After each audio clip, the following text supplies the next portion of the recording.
Hi, welcome back to another edition of Limited Skills. I'm Sailor Moon. And I'm Sailor Venus.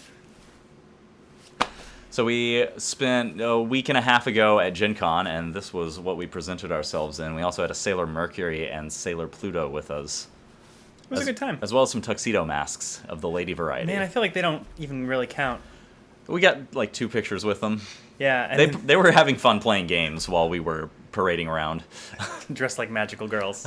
Magical girls who play magical card games. Brandon, you were at a GP Indy last week. Yeah, that was just 2 days ago? Yeah, that was really soon. Talk about your deck just a little bit, maybe? So, yeah. First off, we showed up 20 minutes late. The convention center had a Colts parade around it. It was really frustrating. So we were afraid we weren't even going to make it on time for the event we already paid for. We got in there. I wasn't crazy about my pool. I didn't have a color that pulled me into it. I am going green, black with a splash of red for some removal. I wasn't feeling good about it. Then I crushed the first guy, crushed the second guy, crushed the third guy, crushed the fourth guy. I was like, holy crap. I was sitting at the one table for 2 rounds, which, early on is mostly just random, but it felt cool to be at the one seat 2 rounds in a row, because that usually just happens when you're kicking everybody's ass. Yeah.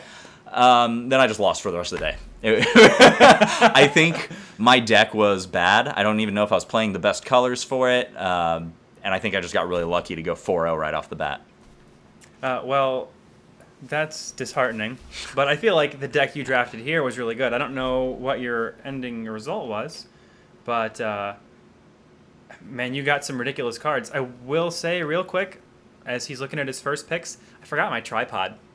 Oh, yeah. So I'm literally just standing behind Brandon, bracing my camera against my chest and trying not to move too much. So the whole video is going to be a little bit shaky cam. We're getting some Battlestar Galactica effect going on for this. This is real. Well, that's real. I mean, we know what your pick's going to be. Yeah, this is an easy first pick. So assuming you don't have a board wipe, what else was in the pack? Do you even... I didn't even consider the other options. It just seemed so obvious. Maybe there was a better pick. I don't think Probably so. not. I can't imagine what kind of... I do like Consigned to Madness enough. I don't know if I take it as a first pick, but it is very good. Sure. Now you look at this desert. Like, you look at this desert for a long time. Oh, that's because I'd never seen it before. So nobody played it. I'd never seen it in draft or limited before. Huh. So yeah, I actually had to read what that card did. It seems pretty good. Now you end up looking at a bunch of the cards in this pack, thinking about it real hard, and you end up taking the weird rare. Yeah, I was intrigued to see how that went. It just becomes a 3/4. Yeah, I like man lands, and I feel like you consistently have lands in your graveyard as long as you're playing deserts that you cycle in or sacrifice for effects. Sure. And the 3/4 is irrelevant power and toughness. It's not like, bomby, always first pick, but it did prove to be pretty handy. Cool. I liked having it. It's interesting that you've never seen it played. Like, I wonder if people were just not picking it, or they weren't playing it, or just never got to see it. Yeah, I'm not sure. I was real happy taking it as the second pick in this because it's not, pushing me into another color, so it's sort of a broad selection pick. Yeah. Now, what do you got here? It looks like you're looking at Defiant Kenra, I guess? I don't even know. I like the Scrounger of Firebrand Souls? Archer. Definitely not Defiant Kenra. That is not my third pick of this draft. So why if Firebrand Archer is your third pick of this draft? Probably. Why? Oh, yeah. One of those generics, I always like it. Gone over that a few times. It just fits into every deck. There wasn't anything else to really... There weren't any good follow-up black picks in that pack. And as far as just going into another color, that works with any strategy. So it wasn't this is the card I have to play to win. It's this keeps my options most open for whatever strategy I want to go for. Okay. Now you're looking at Forgotten Wall. Similarly, that's not Pharaohs. pushing me to another color. And I'm not seeing a whole lot that's like, oh, pick me. Yeah. So you're 4 picks in, and the only card that you've really picked that pulls you anywhere is the black board wipe. Yeah. So that's an interesting place to And be. if I end up going into red, I've got, a good complementary card. Yeah. But yeah, being 4 picks in and not feeling like I'm committed to a color is cool. Chaos Maw is very exciting. Is that card rare? Yes, it is. Huh. I wonder why... It seems strange for it to be 5th pick in a draft. Yeah, because it's 6 damage, right? It's 3 damage, 3, okay. but to each other creature. It's maybe a little hard to cast, but I mean, a 6/6 in limited can win you a game. Like, Yeah. people forget, like, a 6/6 is big enough. But then the fact that it'll kill a bunch of stuff at the same time. sure. Because yeah, their most likely response to it is to double block it, and you just killed a bunch of their potential double blockers. So maybe because it hits your stuff too. But I mean, you're already playing another board wipe. That's the drawback of any board wipe. So it's just a matter of playing it whenever is best for you. Sure. Now here I take Struggle to survive because at this point I'm feeling more confident about red than I am black. And Struggle's just fine on its own, even if I don't care about surviving, which clearly nobody does. But we all want to struggle. That's what life is really about. Riding that struggle bus. So I feel like black is cut off at this point. Yeah, we haven't seen a ton of great black. Yeah, I take that first rare, and then after that, I'm just kind of like, what am I doing here? Dressed as Sailor Moon. Torment of Venom is good. Oh, if near Deadlands. That card's all right. That card is so good. If Near Deadlands was the best card in my sealed pool, and proved to be so time after time as I kept removing creatures with it. And it was probably the best card in this draft deck as well. Sure. It's probably one of my favorite cards in the limited format. Granite Titan over Carrion Screecher? I will usually play overcosted flyers, but there's a lot of things that'll deal with a 1 toughness. There's even like Blur of Blades, Okay. a couple other little things that that's something that gives a single -1 counter. Will then kill it. So this black-white creature tabled. Yeah, and it's really good. Also, the Sandblast tabled. Yeah, this is weird. It seems, as you can see my frustration by my gesturing here, this is a pack. These are all playable black-white cards. I feel like nobody's in black-white. Yeah. If somebody were in black-white, they would have taken The black-white card. the Mummy. I also feel like if anybody was in white, they would have taken Sandblast. Yeah. So I'm feeling like abandoning everything that I've done with my life so far. Sure. Except I've already taken a bunch of good red picks. So instead you take Traveler's Amulet. Yeah, that's weird. Okay, so I did have some logic behind that. Is that not knowing what colors I'm going into? Because I feel like right now the signals are being really weird. Like, maybe I should jump over to black-white. Clearly, black is super open now. sure. The packs just came up weird at the start. Traveler's Amulet keeps my options open for figuring out this mystery of what's going to happen with future packs. Claim is an interesting card. I like Claim to Fame a lot. A lot of people are not super excited about it. There are a lot of very good targets it gets back. Miasmic Mummy can have a lot of synergy getting that discard again. Sure. The Doom Traveler, getting you the chance to get another 2/2 off of its death trigger. So Carrion Screecher or Eternal Kenra? Afflict or Flying? I lean generically towards the Kinra more anyway, but especially since I just took the Claim to Fame, it's another target I can hit with it. Sure, makes sense. And then Crash Through. Clear indication that red is open. Yeah, so far this draft felt really weird. It felt like, oh yeah, I got Bantu's Last Reckoning, that's a sweet black star, and then it dried up immediately, and then at the end, it was the only option. It was literally, I had to pick black cards at the end. So I think the packs were just seeded really randomly in a way that were not black intensive, and then black intensive on the other half of the table. Which just makes for, wonky situations, but I'm feeling okay so far. Desert of the Glorified. That works with your If Near Deadlands. I don't see a lot of other amazing things in here. Yeah, there's nothing. Like, Scoundrel of Souls and Desert of the Glorified are the only two things. Blur Blades is playable, but not... Sure. It kind of works with your little red archer guy. Yeah, that's true. But Desert of the Glorified feels If Near Deadlands. So. Exactly. If Near Deadlands and the Manland that requires exile on land. True story. So. Could you sacrifice with If Near Deadlands to make a thing -1/-1, and then... -2/-2. Oh. That's very good. And then make the man land and block? Yeah, absolutely. That's sick. Sick. Sorry. No, you can only do If Near a sorcery speed. Oh, okay. But you can do both those things on the same turn on your turn. Sure. So I just got some rare removal. Yeah, that seems good. So there's you look some at more Lethal removal Sting, in this. which is removal. And Yeah, then- there's 3 really good black removal in here. Yeah. Sorry, and 4 if you count Ruin Rat, which I do. Ruin Rat is another really good target for Claim to Fame. Okay, is that why you end up... Spoilers. Is that why you end up picking it in this pack? Probably. Okay. That, and also I've lost a lot. You take Doomfall. I'm sorry. There's a different Okay. pack where you had that choice. Yeah, that probably seems like the right pick. I do like the rat a lot because I've lost a lot of draft and sealed games to the 5/5 blue hexproof common. Oh, sure. It's really good because it cycles, so people play it more aggressively in their decks. Torment of Venom is sweet. And Yeah, so now I'm just piling up the black removal. Yeah. So yeah, I felt like I took a gamble that the odds didn't seem like they were paying off in the first pack, and then it just came around where I got it. Don't we look like dignified little princesses? Oh, I can see our picture, and now I'm really distracted. Who even cares about this draft in front of us? We can look at us as Sailor Scouts. Okay, yeah, so here you have a choice between Lethal Sting and Ruin Rat. I think I lean towards the rat. I do like Lethal Sting fine, but it is situational. If you need to kill their creature and you don't have a creature, you can't use it. Okay. And that's a bummer. And there's tons of answers to the rats too, but the exile trigger when it dies is so relevant in this set. There's always something good to exile. Oh, for sure. There were 2 angels in there, so it looks like white's still... Yeah, I don't know about open, but... I think our table could have had a really good black-white black-white deck formed, and I think they just got split up. Because I had to physically stand and hold the camera and make sure that it was always pointing at Brandon, I paid a lot more attention to this draft. And the whole time I was thinking, man, somebody here screwed up. Another desert. Yeah, and I'm still happy with that pick. Yeah. No, I didn't mean you screwed up. Maybe you did a little bit. I don't know. If you think Brandon screwed up, let us know in the comments. But this was a weird draft to watch.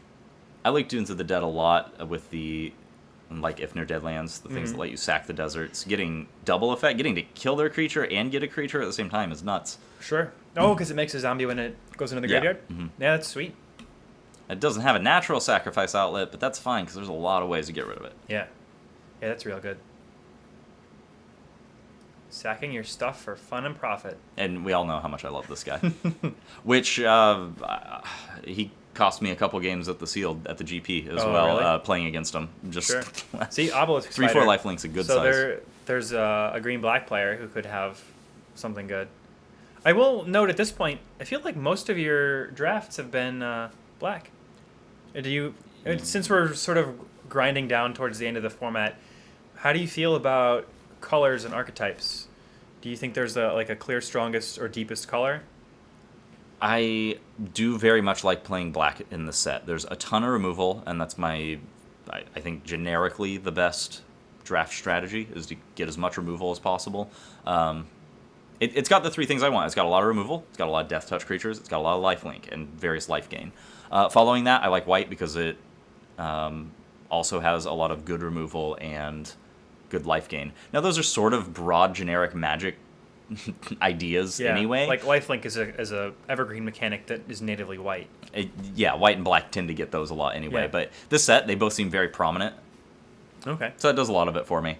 A lot of sets where I end up leaning towards green, they just have a really good common, uncommon curve of green creatures. And I'm not saying the set doesn't have that, but compared to the efficiency of removal in black-white, I really did gravitate towards that. It does feel like, I don't want to say green got powered down from Amonkhet, but I feel like they're not as aggressively costed as they were. I think I ended up playing red a lot also because I also think red has a lot of good removal. For sure. Removal was very good in this set. Open fire, puncturing blow. Yeah. There's now, 2 board wipes in this block. Oh, this whole round of packs makes me happy. This third pack. Hey, there's a black cartouche there. And then there's a trial of ambition. This is a tough choice. Thank goodness I don't have to almost make a bad rare choice. Yeah. I'm like, whatever. Somebody else can have that Vizier. I mean, he's generically good. I think it comes down to the cartouche of ambition or the trial of... Yeah, for my deck, those are the only 2 things, really. The cartouche, I think, is generically better than the trial. Even though the trial is less likely to table, and I'm less likely to see more copies of it. Okay. As long as you've got the creatures to support. That's a big difference. If you don't have a huge creature count... There's another one. Oh, maybe I should have taken the trial. I don't know. Curdle of the Accursed you look at. Oh, Heartpiercer Manicore is really cool. Yeah, that's That card is very good. It's just, it's not that you always have to fling something, but it's good to have the option. It's a good size for its cost anyway. Yeah. And then getting it a second time, even if it didn't have the fling option, that's a really efficient red creature. Yeah. No, Heartpiercer Manticore could have won me a game, but I lost it to... Do you want to guess? Cartouche of Ambition? Yes. Ruthless Sniper. Unburden. This might be the deck for Unburden.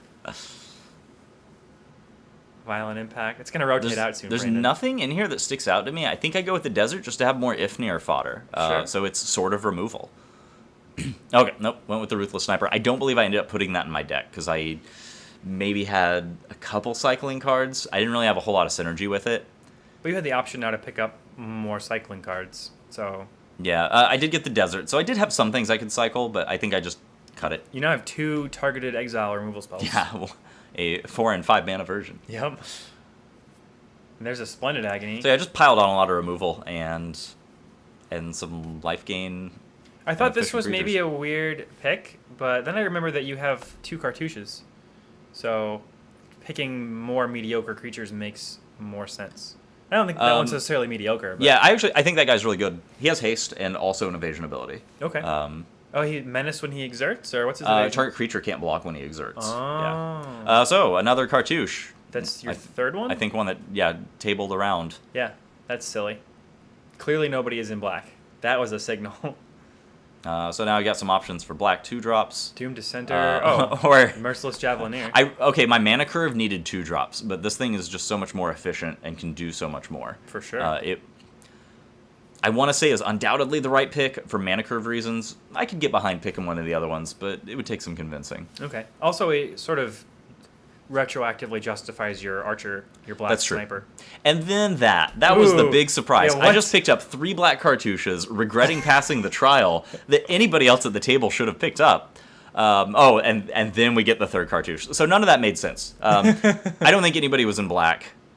Oh, which was what we discussed. But then afterwards we found out that somebody was. Weird. It didn't really make sense. Were they newish players? Should we It was give them our it was business somebody card? I wasn't familiar with. I mean, they could have just been focused in on their strategy, and that's Okay. absolutely possible. Yeah.